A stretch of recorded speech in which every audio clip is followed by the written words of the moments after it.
So welcome to our latest webinar in the This Cycling Life series. Today I'm going to be joined by Alan Davis and Michael Rogers. My name is Jamie Anderson. I'm a speaker, an author, and of course a cyclist. Welcome guys, I hope you're there.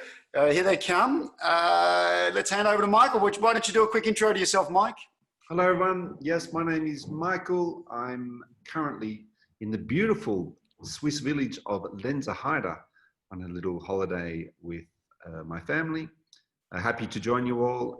My background particularly is in professional cycling, 16 years of professional cyclist, and currently retired cyclist, I should say, now working with Team NTT Pro Cycling in their performance team.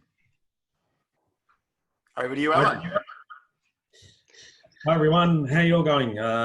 It's a pleasure to be here again and be on this Cycling Life webinar number 6. I'm Alan Davis. I'm living in the Basque Country in the north of Spain.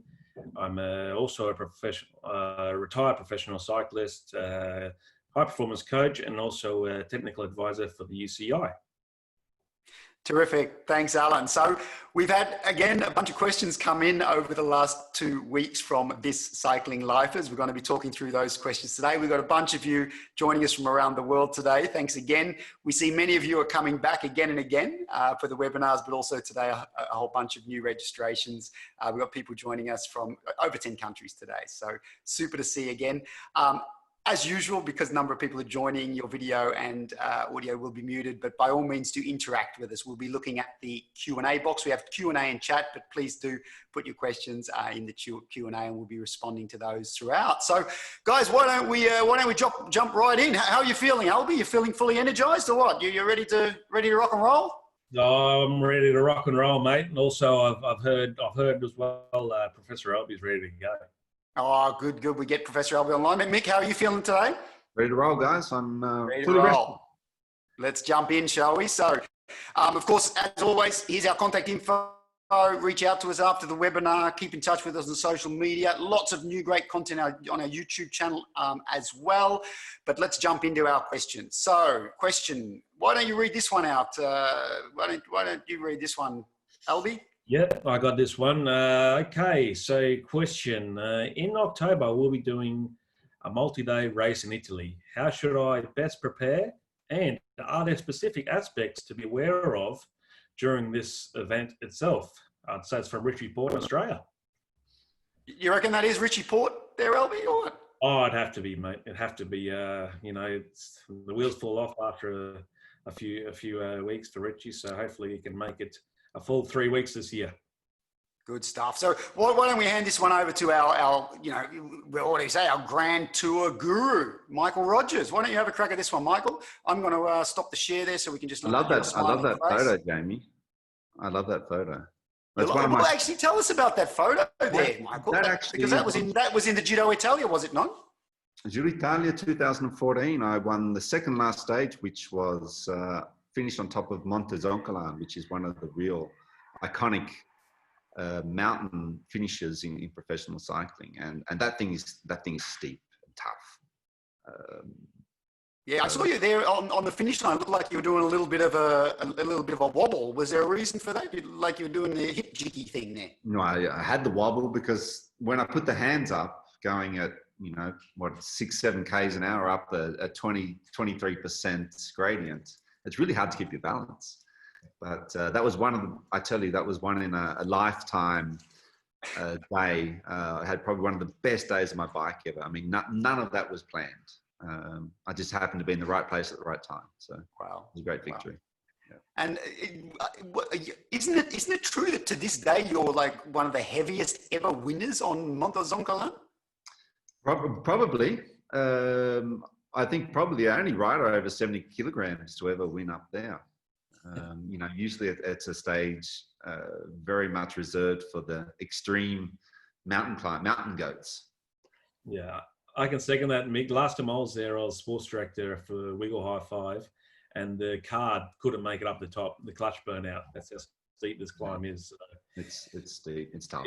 It's a ripper, that's for sure. Yeah, that's incredible. So give us some tips, Michael, because of course, most people in our audience are master cyclists, and for them, multi-day stage races are not 3 weeks long, like a grand tour. We're typically looking at, if we look at events like the Giro Sardinia, the Tour of Good Hope, some really tough ones like the Transalp, we're typically talking maybe 6 to up to 10 days of racing. So I'm sure there are parallels there between the pro racing multi-day races and the amateurs, but we're going to be focusing very much on what we should be doing as masters. So why don't you kick us off? How do we start to think about it?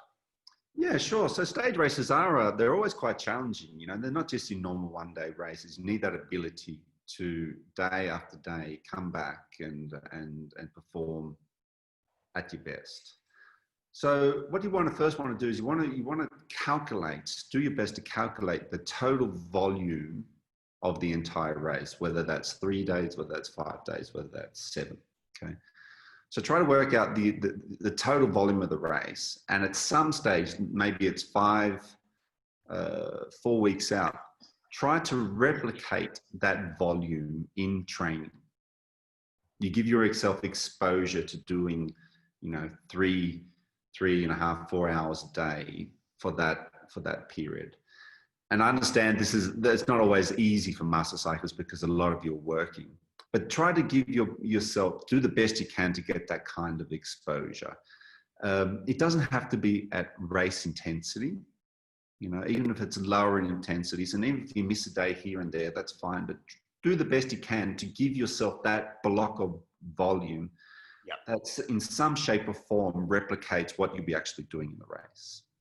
And we've talked about that in the past too, because we've talked about even split sessions. So with me, if I'm busy with work or family commitments, often I'll get up in the morning, I'll try to get an hour and a half in on my indoor, then later in the day or even the evening, get out and do another 2 hours. And, again, you've talked about how physiologically that's not all that different to doing a continuous sort of 3 or 4 hour ride. So also I guess our advice is be a little bit creative with the way you think about your training blocks as well to get those hours in. Yeah, absolutely. And if you have got time on the weekend, take advantage of that and maybe concentrate those longer rides on the Saturday and Sundays, maybe during the week. Yeah, exactly. Maybe do, an hour and a half in the morning, hour and a half in the afternoon or in the evening.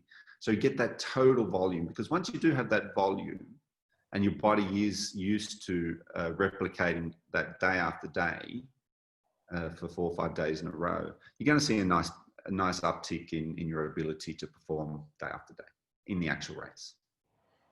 Cool.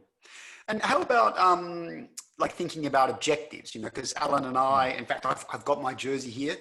Alan and I, we went off and did the Giro Sardinia 2017, which I won my age group classification. I think I was something like 8th on the overall. That was an event actually we chose very carefully because what we felt was that, how do we put it? It was hard, but it wasn't too hard. It wasn't like the Transalp where you're climbing thousands of altitude meters every single day. I'm not a pure climber. So to what extent should we also be thinking about, overall versus just targeting individual stages, choosing the nature of the event? Because of course, as professionals, you also, when you're thinking about the multi-day races, you do make specific choices based on rider characteristics. How does that translate across to us amateurs? That's a good one, Jamie, because I've seen it many, many, many times, over all ranks, not from the professionals, but I also do have a little bit of experience about masters racing. You want to have a look at the course profile and make sure that fits within your characteristics. If you're a guy that's really strong in the sprints and on the flats, and the first 2 mountain stages are mountainous, you want to take that into account. So those are the days where you want to take it a little bit easier, stay within your limits, because what you don't want to be in the position when you're going right over your limit in those first 2 days, going into your reserves and taking away that energy and stores that you have, where there might be a sprint finish on day 3 or 4 that you could win. So it's learning about having the objectives on where you're going to perform well and ride within your limits on the stages where you can't perform well. Yeah. Albert, you might want to step in there because you were, during the Giro Sardinia, you were following behind me. Often I was together with the front group, and you said to me after some of the stages that you saw some pretty scary things with people completely exploding, blowing up, particularly after day 3 or 4. Can you talk about that aspect of what you observed during something like the Giro Sardinia? Yeah, exactly, Jamie. It's you're exactly right. I mean, I was there I was actually in the Peloton on a motorbike predominantly, so I was there with your spare wheels and so forth. But I got to witness a lot and get a feel for to being in masters racing personally. So, Mick, I really agree with what you're saying there, mate. Especially not only the physical attributes you get from doing the training and setting objectives, what you need to do, when you need to do it to your capabilities. But I do say, mate, this is also preparing you mentally, right, for the event and what goal you have or goals you have during the event. And it all comes back to mentally preparing yourself as well. Jamie, we did this before Sardinia, mate, where you really pinpointed your goals. You were mentally prepared, not only physically prepared. Maybe we can go a little bit further into that, mate.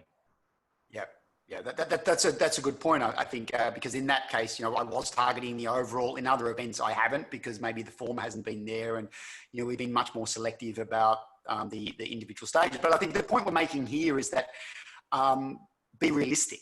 If you do have a limited amount of time to train, if you are over 75 kilograms in weight, something like the Transalp is probably not a realistic kind of goal if you have ambitions to be anywhere near the front end of the race or the podium, and that's certainly something what we try to do is let go of ego and try to choose events based upon what makes sense and what fits. But Mick, tell us more. I mean, because it is also physiologically it's very different, a one-day event to moving into a multi-day event. So how do you advise people to look after themselves to make sure that they survive, because what Alan and I have, certainly experienced and observed is sometimes on day 5 or 6 in the amateur masters races, the GC changes completely because some guys literally fall apart on day 5 or 6 and they lose sometimes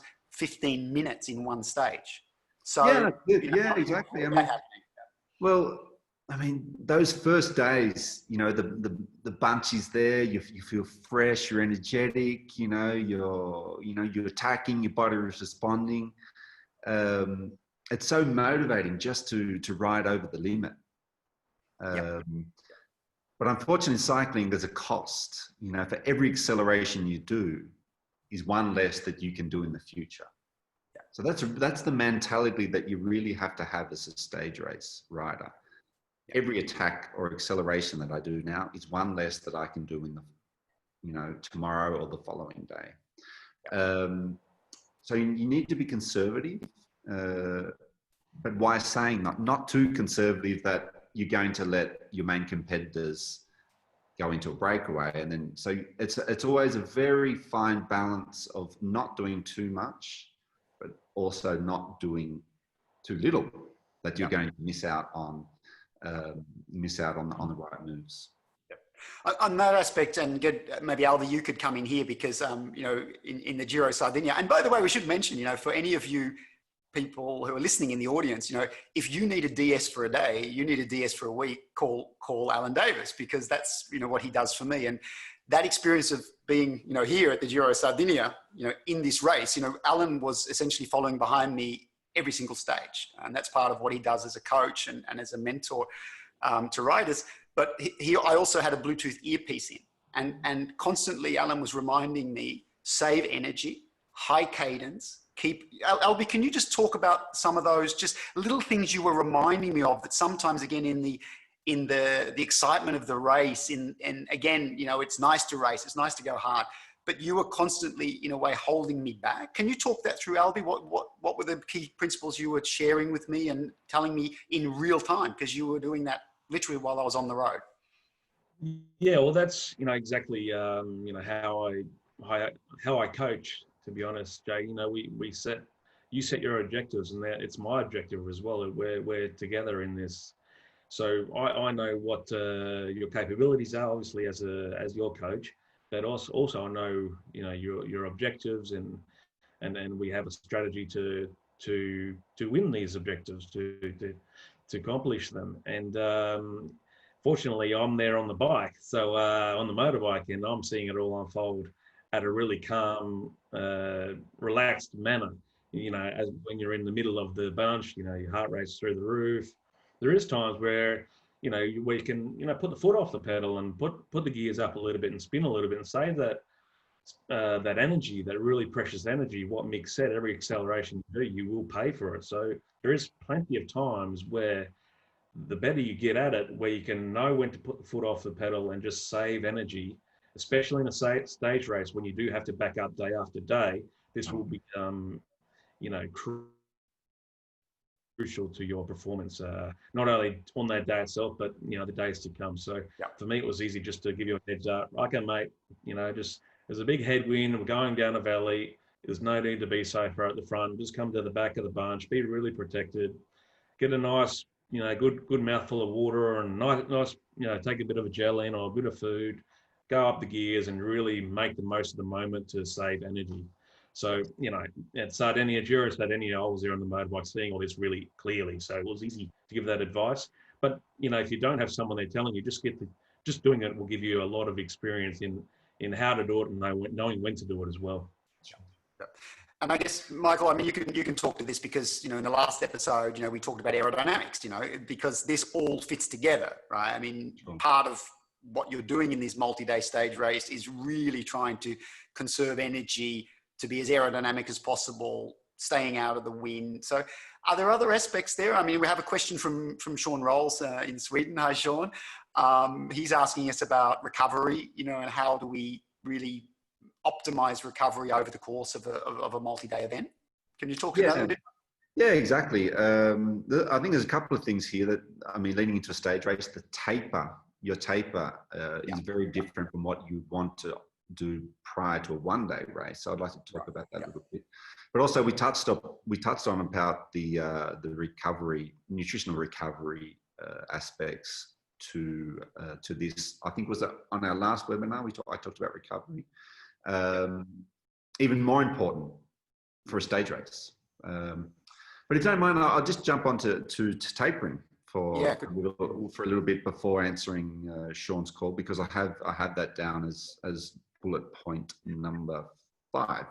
That's a good one. Yeah, Mick, please do talk to this one, because I've got my mates here in Belgium, and I'm sure some of them are watching right now. I've got a mate of mine, Menno, and Menno's idea of a taper is 3 days of easy riding before a huge event, after 6 months of hard training. When I started working with Alan, I was pretty surprised, because actually, Albie had me tapering a good 10 days, leading up to one of these multi-day events. And I was feeling positively lazy because it was really getting all that fatigue out of my system. So what's your advice sort of on the length and nature of the taper if you're heading into, say, a 6-7 day event? General rule of thumb, if I was leading into a 6-7 day event, I'd be at least taking 5 days completely easy before the race. The day prior to the race, I would just give myself a little activation ride, maybe some short, maybe just an hour and a half, maybe 5 or 6 short 5-second sprints, just to get the muscles and the body moving again, just so you don't have that lethargic feeling. But tapering for a stage race is key. It really is key. Because even if you go into that first day feeling too fresh, you're going to see the benefits of that 5-day taper, or full taper, in those last couple of days. Because if you go in carrying fatigue into a stage race, and Albie, you're going to back me up here, there's nothing worse in those last 2 or 3 days, when your body's just literally, it's like a stone that has no more water in it. It's just tired and dead. You don't want to be in that position, because that's when those big 15-20 minute time gaps, Jamie, that you're talking about open up. Yeah. I mean, there is a very special aspect here as well, because in some multi-day amateur events, and a good example of that, in fact, a short one, is the UCI Gran Fondo World Series event in Cyprus, which is just a 3-day event, but you don't actually have to race every day. So, for example, last year when I knew that I was not in best form, I did the time trial on the Friday. I took a rest day on the Saturday. because actually the Saturday and Sunday were both opportunities to qualify for the World Championships. So it's even possible in some multi-day amateur events, if you're not shooting for the overall, again, it's a little bit of an ego question, or it's a little bit of a what's motivating you. But for me personally, I have no concern in taking a day off when everyone else is out riding, if that's going to help me win one of the subsequent stages. So again, something quite different for the amateurs. In the pro ranks, I'm sure you guys would love that, right? You can just have an optional day off. That'd be all right. Yeah. That'd be a great format, wouldn't it? For the tour or something like that, just to be able just have a wild card, right? Exactly, a wild card. have a day off. A really good point, Jamie. That's just taking into what we've spoken about, by being really smart, by being, have your clear objectives to your capabilities, and being smart about your moves that you do make. That's a really good point that you say, mate. I mean, going back to what you said, Mick, you basically want to generally be a little bit fresher rather than go into it more fresh than normally, than anywhere near fatigue, especially into a multi-day stage race, if you can do that. 3 days, probably three. I mean, I don't know how your experience was, but 3 days for me wasn't enough of a taper to really let my body fully recover, because you can achieve a lot of recovery in 3 days, but for your system and your body to be able to fully recover those deep muscle cells and fibers, you probably need at least 5 or 6 days to really be at 100% of your peak. That's the kind of timeline. 3 days isn't enough for a stage race. For a stage race, exactly. That's what I was about to say, mate. For a stage race, I'd be around what you said, 5 to 6 days, and just be really, just really light on your training. Be aware of your nutrition. Go get a nice massage. Spend the time with your family. Use the time wisely. You've got more time not on the bike, so make the most of it. Hang out with the kids. Go somewhere with the kids. Just keep an eye on your nutrition. Tick that box, and then when you come to race day, you're ready to go. That's another great point as well. Tick the other boxes that you can tick off with the time at hand. Yeah, and even if I'm feeling a little bit lethargic on that first day, because after a lot of rest, it is quite normal that you'll feel a little bit lethargic, a little bit slow on that first day. I guarantee you on the second and third days, you'll be only thanking yourself, for taking that extra rest. Yeah, great. But I think this is probably a topic we can almost dedicate one of our next episodes to, which is tapering, and we can really talk through, how we do that. I mean, Albie, I learned a lot working with you in terms of the stuff you just mentioned, Mick, really cutting down massively on volume, but keeping, doing some of those sort of muscle activation workouts, some sprints or some short intervals. We can talk through that, I think, perhaps on another episode as an area of interest. But Sean has asked us specifically about recovery, Mick. I mean, when I was in Sardinia with Alan, Alan would say to me, don't stand when you can sit and don't sit when you can lie down. He was always like pushing me, Jamie, get on the sofa, get back to your room, because at a lot of these events, there are some distractions, right? I mean, you're visiting a foreign city, a foreign country, you might want to be out sightseeing. So you do sometimes observe people racing in the morning, and then you see them, sort of out having fun and on their feet and walking about. What's your advice, Mick, for recovery and optimizing your energy over the course of a longer event? Well, it starts with nutritional recovery. That's the first thing. We touched upon it on the last webinar. As soon as you cross that line, you want to start introducing carbohydrates. About 70 grams. Then you are 45 minutes later to an hour later, you want to start to introduce your proteins. Okay. Nutrition is one of the best ways to recover. Then you want to go back to your accommodation. You want to try to stay off your feet as much as you can.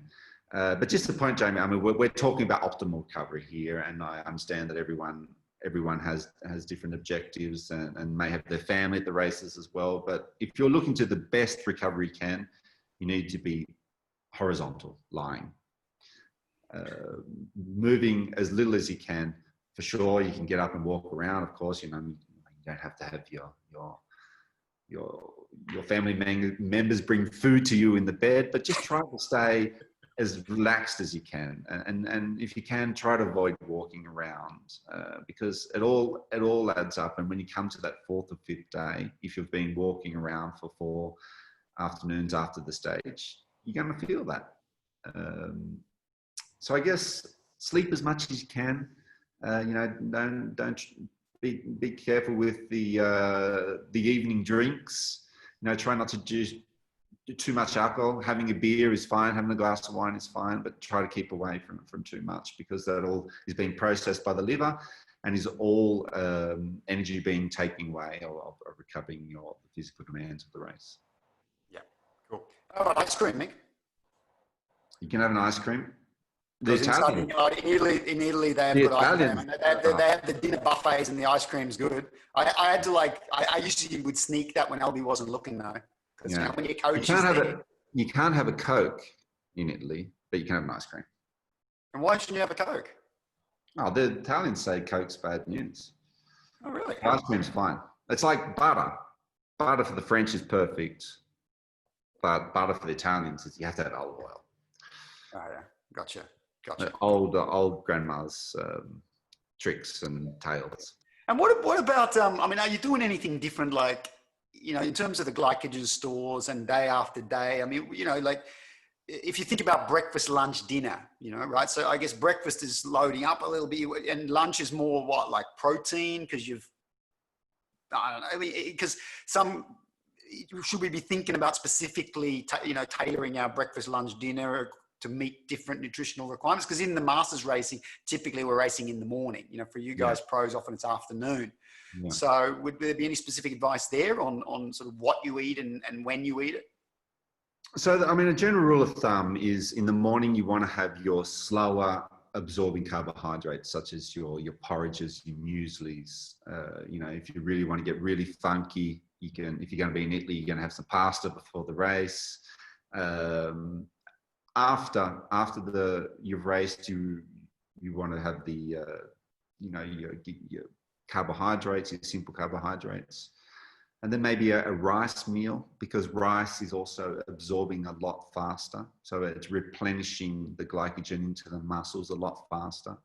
So you want to have some simple carbohydrates again after the race for a lunch meal, and then maybe in the evening you want to have more of your complex pastas, so carbohydrates such as your pastas, your multigrain breads.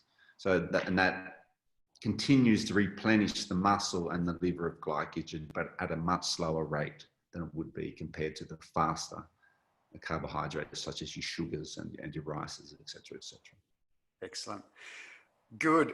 Okay, I've just put the slide up, Mick. That's terrific. I think we've covered pretty much all the points. I'm watching the Q&A box as well, so if anyone else does have more questions, please shoot them at us. So what we're going to do now, actually, we're going to move on to our next question. That came into us from David in New Zealand. So Mick, you want to read that one out? I can do that. Hang on, my screen's just frozen up here, Jamie. Oh, is it? Then I'll read it. Yep, so it's sorry, I can't see the question. No, that's all right. I've got, hopefully the others can see it. But here's a question coming in from David in New Zealand. I raced my first UCI Gran Fondo World Championships in Poznan, which was in Poland last year. I really struggled with the size of the bunch and was poorly positioned when the race split. How can I improve that next time? Well, David, I wonder if it was the David that I knew, because I was actually in Poznan also. That's a photo of me after the race.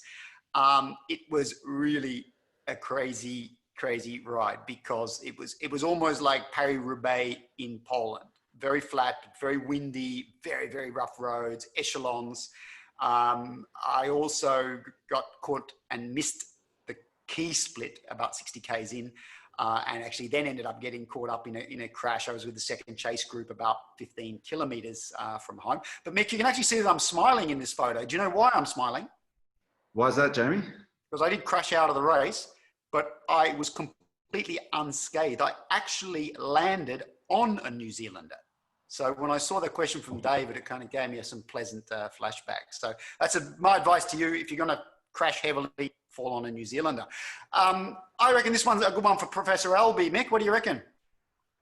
Is he there? Are you there? Are you there, Professor Albee? Why don't we hear from you? Hey, buongiorno, buenos dias. How are you all going, guys? Hey, Professor Albee, it's been a while. How are you doing? Yeah, good, thank you. Good, thank you. Enjoying the Bath sunshine. It's the beaches are open and we're back in action. Good. So, Professor Albee, fill us in. I mean, fill us in on positioning. How do we do it? Give us some tips.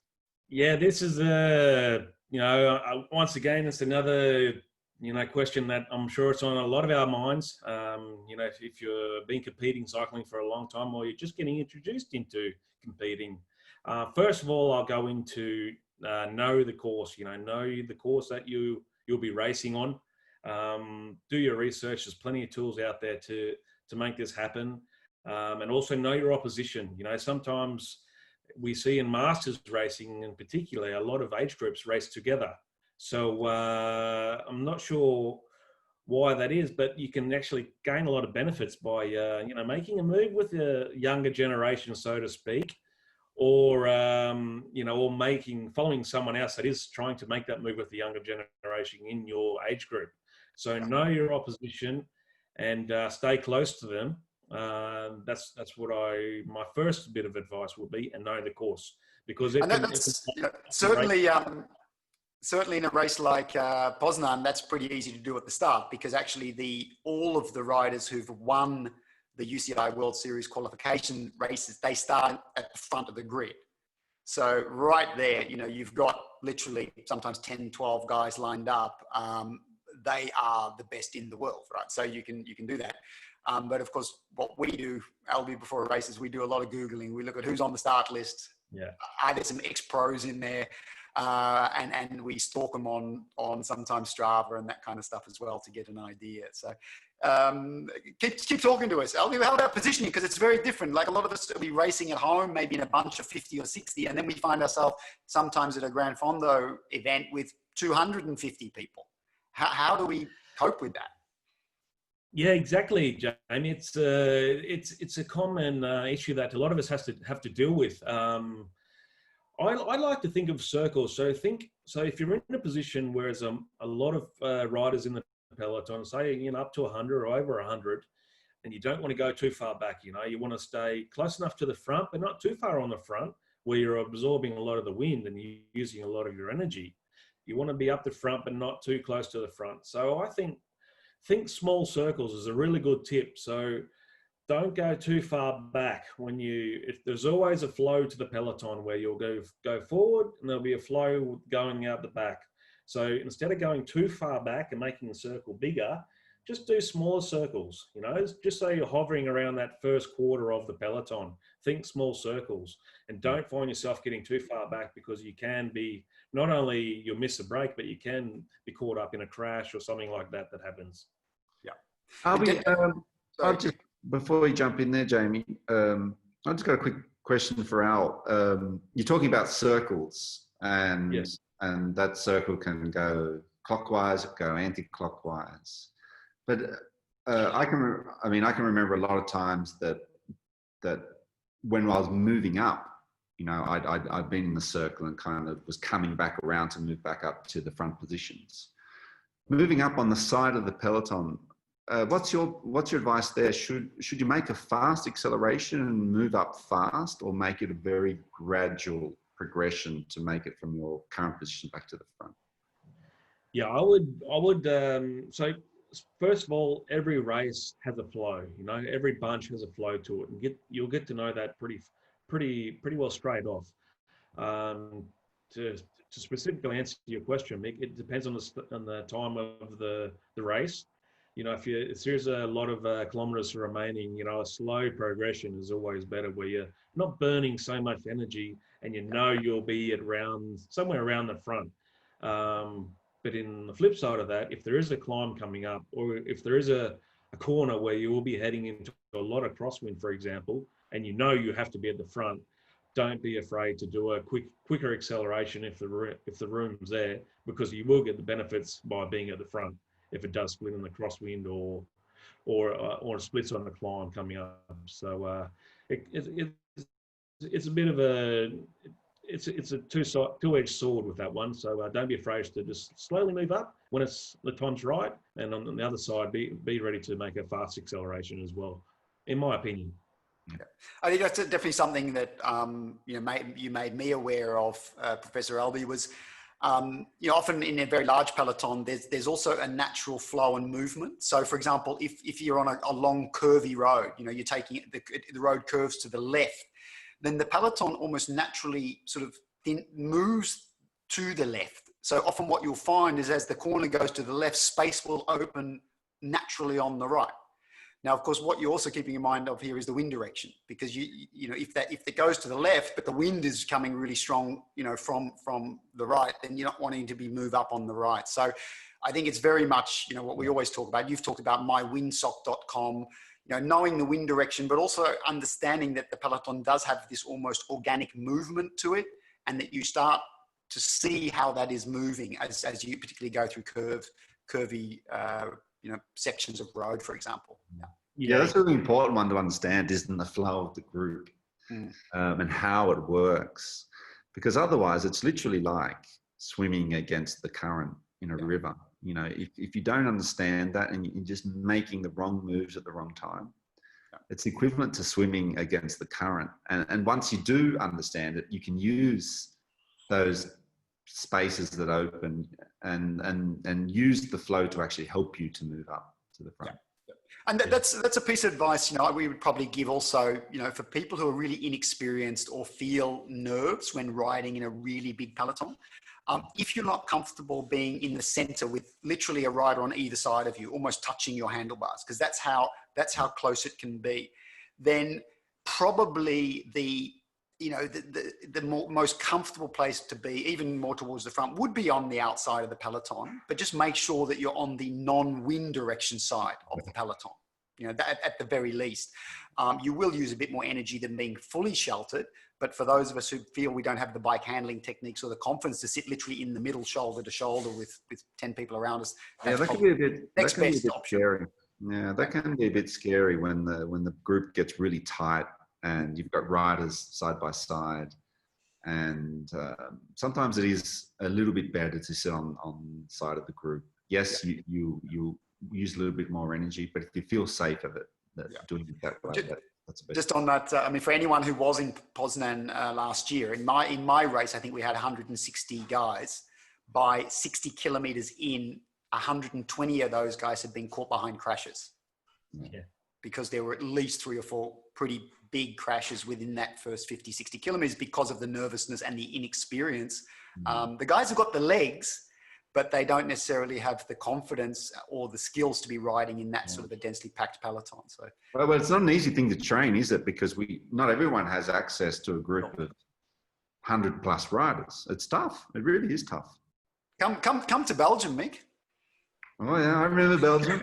Yeah. Come do some Kermes racing in Belgium for a couple of weeks, and your skill level, or in terms of bike handling, will probably. No, but really, that's where some of the greatest riders have learned those skills, because it is. I mean, there's the physical element to cycling. You can be the strongest guy or girl out there, but if you have to go the long way around the pack, and you're starting each climb at the bottom of the group, you're going to lose a lot more energy compared to those people in the front. So. Professor Albee, tell us more. What other important tips would you like to bring in? You basically just covered them all, guys. So now, Al, I just have another question. You talked about Windsock. Yeah. That's a really, really cool mobile phone application that you can just look up the location where you are, and it gives you a bit of an overview of which direction the wind is coming from and strength. How do you use it? Tell us a little bit more about that. Yeah, it's basically a device or an application where it gives you the time of the day that the wind will be there at. So, wind's alternating throughout the day. So you can really gauge what time of the day you'll be passing by a section, and it'll give you the wind direction, but not only the wind direction, but the type of knots or the type of speed that it will be blowing at. So it's a really good one. You know, it might be getting windier throughout as the day goes on. So you might have an early morning start where a lot of our viewers may have. It mightn't be much wind around, but you can be sure if you have a look at windsock, by lunchtime it's blowing a gale. So you know, it's basically getting you mentally prepared again for the task at hand, basically. And it's a really good tool to use. Windsock, mywindsock.com. Yeah, great one. Hey, Professor Albie, one of the things you taught me about, like when we went off to the Giro Sardinia, was to scream "Occhio, Occhio" all the time. I don't know what it was. I don't really know what it meant, but I mean, maybe you should talk us through the different words you need to understand in French and Italian to shout at people around you to get out of your way or to make some space. In Italy, what do you shout at people? Occhio. Occhio. It's amazing. As a bike rider, you get to learn the swear words really fast in multiple languages by the other competitors. So, but occhio in Italy. Well, that's just right? Occhio. Yeah, just be careful. Yeah, but don't say the swear words, Al. We can't say them here. Yeah, don't be afraid to. If you're getting viewed, don't be afraid to drop one. No, I'll be with that. But I think we're talking, Mick, here about depends where you are in the race, because I think you're absolutely right. For 90% of the race, you shouldn't be swearing. You should be very kind to people, always courteous. Albie, tell us about positioning in the last 5Ks. Coming to the line, and you're in a bunch. You know, you've got a bunch of 100 people, and we're coming to the finish line with 5 kilometers to go. Because again, I remember that little Bluetooth headset in my ear, and you screaming at me with that 5 kilometers to go, literally 70 meters behind me. Yeah, I mean, it's stating the obvious, but 5K to go, you want to be at the front if it's a big peloton. Or if not, you want to be following the guys that you've targeted and done your research on, going back to my first point. Following the faster guys, if it is coming into being a sprint of some sort, a big group or smaller group, you want to be following those guys. And by 5 kilometers to go, you want to be really alert. You want to be ready to react to any situation that unfolds. You know, even not only sprinting, you know, there may be an opportunity for a last kilometer breakaway, you know, out of a corner or so forth. So knowing your course will also help with your decision making. But one of your points, Jamie, always has in this webinar is for qualifications. It's not only going for the win. Yeah. You know, it could be a top 20, it could be top 25. That result will enable you to, you know, to get qualified to that next race, that next goal. Yeah, and especially in you know, we were talking about the multi-day races, because actually, you know, staying right at the front, particularly if small gaps open up, you know, in that last kilometer, even if the bunch comes in and it starts to string out, you can be gaining 5-10 seconds on the guys who missed those small splits towards the end. So that's something to be aware of. The other thing, in fact, we'll share it, I think, after this webinar, you know, because we do have some video footage from the races that the Giro Sardinia we've talked about in Italy, and we've got some sprint footage there.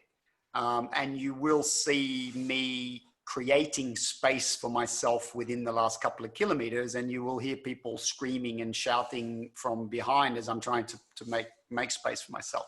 But I guess, Albie, as you always say, you know, because sometimes people do get upset with you, but what are you always telling me after the race when I say to you that some people got upset? You're not here to win a popularity contest. You're here to win a bike race. Yeah, it's funny, Jay. Nearly everyone is some unhappy people with you. So what do you actually do to them? Yeah. Did I tell you about, I did a race in Zeeland, in Holland last year, and we were coming into the finish. There was 6 or 7 of us, you know, and we came into the last corner, and I kind of, you know, dive bombed everybody. And then after the race, and in fact, it was a bit of a bummer, but I finished second by a hair's width to a Belgian guy. And then after the race, a very upset Dutch gentleman came up to me and said, you know, that was a little bit risky what you did there. And you could have hurt me. This guy was 211 centimeters tall. Well, you ducked under his bottom bracket? He was telling me that I was roughing him up and being nasty and stuff. And I don't know, Albie, how should I have taken that? Like a grain of salt, mate, like a grain of salt. Well, did you ride under his handlebars, did you? No, I think no, because I did sit behind him for actually 97% of the race, because when they're 200, when they're that big, and I'm sitting behind them, it was just beautiful. It was actually like being behind a freight train or something, for the whole race. I didn't have a scratch of wind on me or anything, and yeah, but then he got upset. But that happens sometimes. But the Dutchies are pretty relaxed. I knew he wasn't going to punch me. Dutch people don't normally get violent, I think, do they? He eventually got over it, I guess. Yeah. So what position did this guy come in, Jamie? Oh, I think he'd probably done about 70% of the work during the race, and he came fourth. He needs to work on his tactics. Maybe send him up around. Yeah, I'll look him. I'll look him up on Facebook and send him some advice. It's good. We'll try that. Good. Okay, good. Look, we're looking at the questions. We're open. So I'm just going to share the screen again, Albie. We're just going to quickly summarize what we've covered. And then we really want to open up to questions for everybody. We've covered a lot of ground. If I can just share that screen, hopefully that's going to work. My PowerPoint seems to have done something strange. Oh, there we go. All right, I'm moving right along. No. Okay, that's good. That's good. Okay, Albie. No, I'm going the wrong direction. Going back. Oh, actually, Albie, tell us a little bit about this photo here, because you're with Cadell there. Is that Stewie? Yeah, that's Stewie O'Grady and Cadell before. I'm not sure if it's the World Championships Cadell won or the one before it in Varese. Yeah. Very tough course, that one. 2008, I reckon, or 2009. So that's on the start line, and behind us, I think that's Matthew Goss in front of all in front of the Belgium crew. So we have an important question from Eric. Yep. What flavor of ice cream should we eat for recovery? Well, that's a tough one. Well, you know what I do actually? You know what I do, Mick? I actually, when I go up, and this is the honest truth, when I go up to the gelati counter at the Giro Sardinia, I actually ask for 3. And I actually say that one of them is for my friend. And there was a bit of a joke going on with our crew, wasn't there, Albie, where everyone was asking me who the ice cream was for. So I believe you should have one of each flavor. In Australia, ice cream only ever came in 3 flavors, and that was strawberry, vanilla, and chocolate in one bucket. But if you want to get in Italy, you can get a bit more exotic. But I stay away from the citron kind of stuff. The lemon. Like ice cream shouldn't be citron, should it? No, fruits. No. If you're going to have ice cream, have cream ones, because if you want to have fruit ones, just eat fruit. So if you're going to have ice cream, have the real thing. Is Vegemite toast good to eat for fuel before breakfast? Absolutely. That'll bring out the Australian in you. Don't eat Marmite. You'll feel sick, Sean, if you eat Marmite. Do you guys, what do you prefer, Vegemite or Marmite? Oh, I've got to say, I've been away from Australia for a long time, Nick. We have a jar of Vegemite that's been in actually it's moved with us several times. So I think we've had this jar of Vegemite for 15 years, maybe 12. It's amazing stuff. It's still, I don't know, it still tastes all right. I actually go for me, breakfast is Havermalt, which is, you mentioned porridge, Mick. Yeah. Because I find that a really, really good slow release carbohydrate. So I make up my own porridge, usually with grated apple. You make it with soy or almond, sometimes oat milk, so non-dairy, not to upset my stomach, and usually with some dates or some other fruits in it. But honestly, I've tried a lot of things over the years, but I find, particularly on those multi-day races, that porridge, it really is a slow release carbohydrate. So it does keep you going, unlike, breakfast cereal or bread, which is not released in the body in the same way. That's my preference. Yeah, that's a good one. That's a good one, Jamie, because in the morning, you want to do your best to keep away from too many simple sugars. Yeah. Because they'll just burn out really, really fast. And, after 2 hours of racing, you'll be parked on the side of the road, hunger flat. Absolutely. The other thing you told me, actually, Mick, remember when I was preparing for the European Masters Games, the time trial last year, you said, Jamie, never take a gel immediately before the race, because you talked about some sugar spike. Can you talk a little bit about that? Because you often see guys on the start line popping a gel. before the start? Why do you not want to do that? Well, it depends on the length of the event, Jamie. Yeah. If you have a short time trial, if you have a half an hour time trial or a 20-minute time trial, absolutely. Take a gel on the start line. I wasn't a huge fan of it, but if you are doing longer races, around your 2.5, 3 hour time frame, I would want to concentrate my fast burning sugars in that last half of the race, and for the first half have some kind of food that's slowing down the absorption of the carbohydrate. So even if it could be just a simple small bread roll with a bit of ham in it.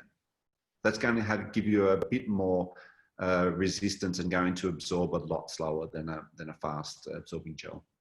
Yeah, gotcha. Good one. There was a comment there from our mate Eric Van Wyk, who got a little bit upset because it is true, Eric. I refuse to share my ice cream.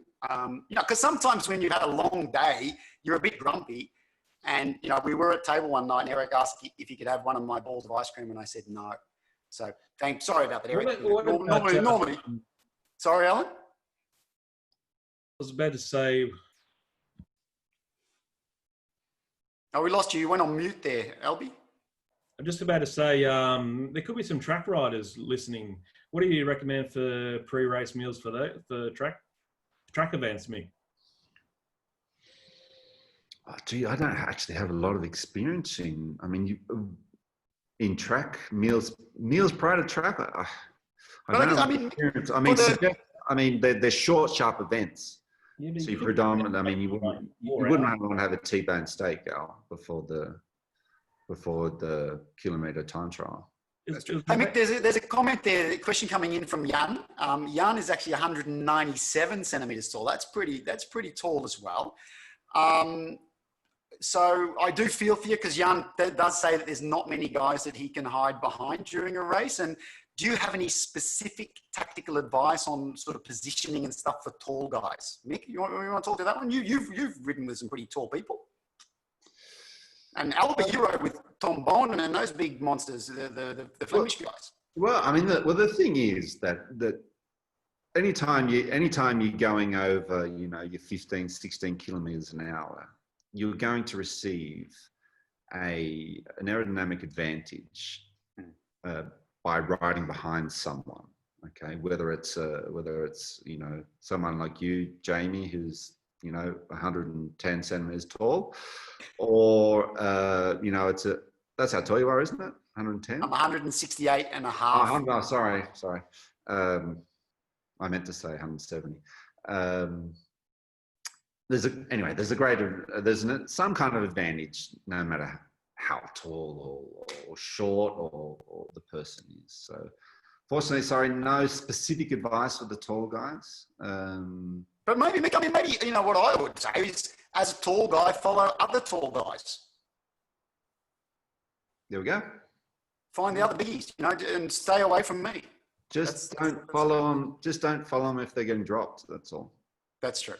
Yeah. No, good. And you could also go for you can go for 36 centimeter wide handlebars, Jan. That might help you a little bit.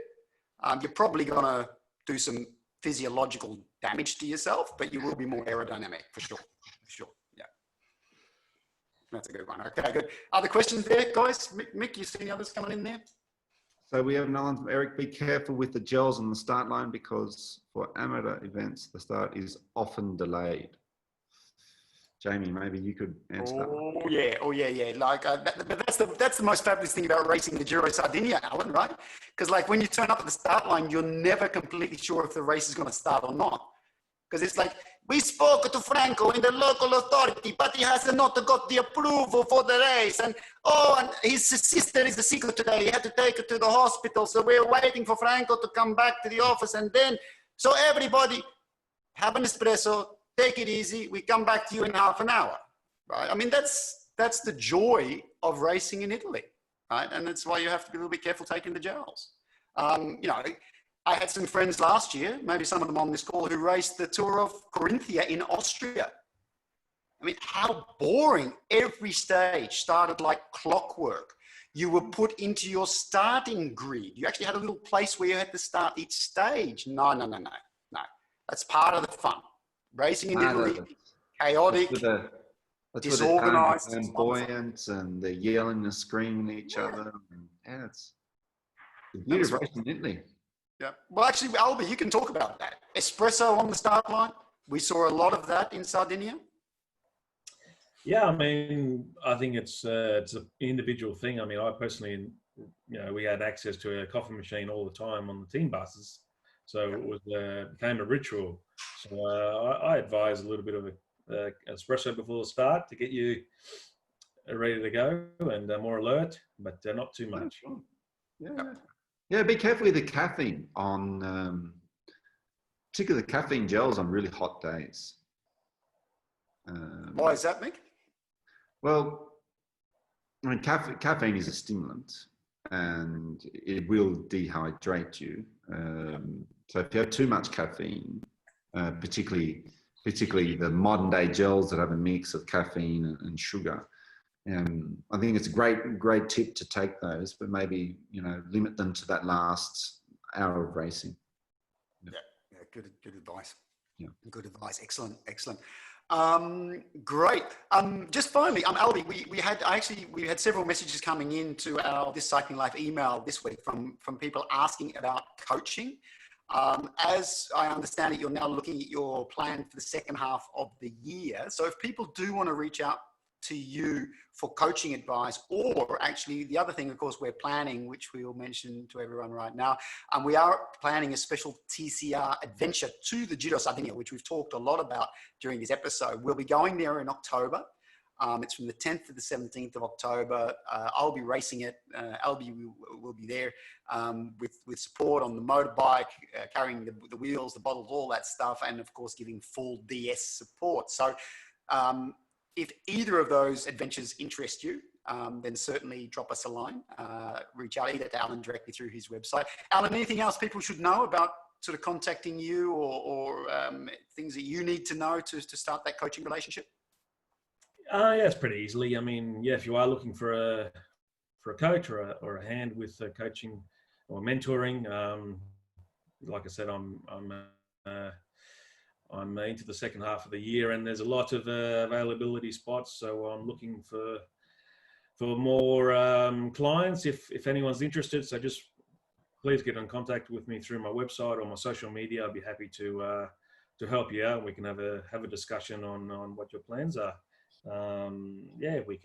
We can have you also at Giro Sardinia with Jamie, and you can put him in the barriers and watch him not get angry at you. Looking forward. No, so the plan is actually, and it's not officially out there yet, but we're putting some news on our website soon.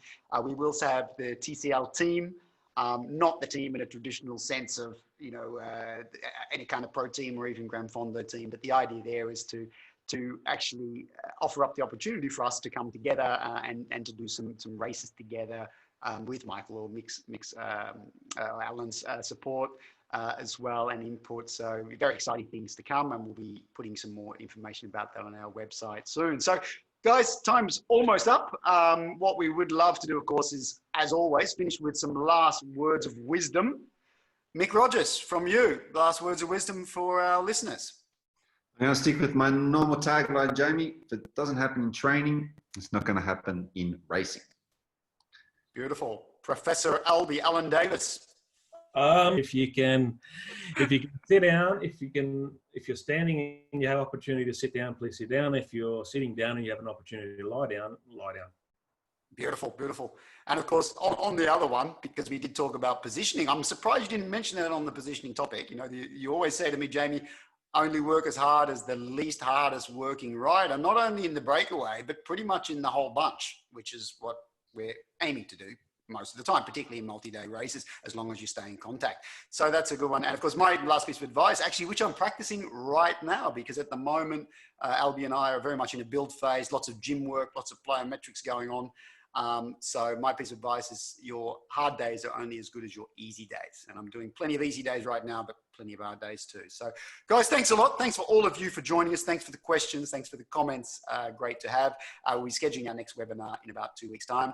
Of course, share this video with your pals, subscribe to our YouTube channel, and we look forward to seeing you on the next episode of This Cycling Life. Thanks, guys. Thanks, Mick. Thank you. Bye-bye. Thanks, LV. Thanks, guys. Pleasure. Thanks. All the best.